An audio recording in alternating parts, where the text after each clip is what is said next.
మకర రాశి వాళ్ళకి ముఖ్యంగా భాగస్వామికి సంబంధించిన అభివృద్ధి విషయాలలో వారి వృత్తికి సంబంధించి కావచ్చు, వారి కొరకు కావచ్చు, వారి గృహ వాహనాలకు సంబంధించిన విషయాల మీద వీరు అధిక శాతం శ్రద్ధ తీసుకుంటారు.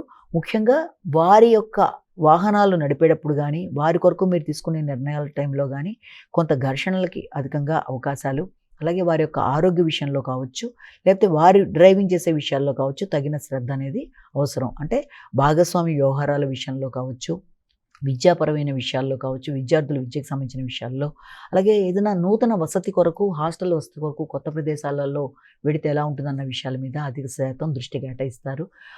అంతేకాకుండా మీ యొక్క భాగస్వామికి సంబంధించిన విషయాలతో పాటుగా ముఖ్యంగా వారి యొక్క స్థాన చలనానికి సంబంధించిన విషయాలకు కూడా అవకాశాలు అనేది ఒకటి. వారికి సంబంధించిన వృత్తికి సంబంధించిన విషయాల్లో వారి యొక్క మానసిక పరిస్థితి మొదలైన వారితో మీరు డిస్కస్ చేయడం, వారితో కలిపి నిర్ణయాలు తీసుకోవడం, వ్యాపారానికి సంబంధించిన విషయాలు, జీవిత భాగస్వామికి సంబంధించిన విషయాలు, వారి ఆరోగ్యం, వారి ఆలోచనలు, వారి యొక్క డ్రైవింగ్ సంబంధించిన విషయాల మీద ఎక్కువ శ్రద్ధ చూపించడానికి అవకాశం ఉన్న సమయంగా దీన్ని మనం చెప్పచ్చు.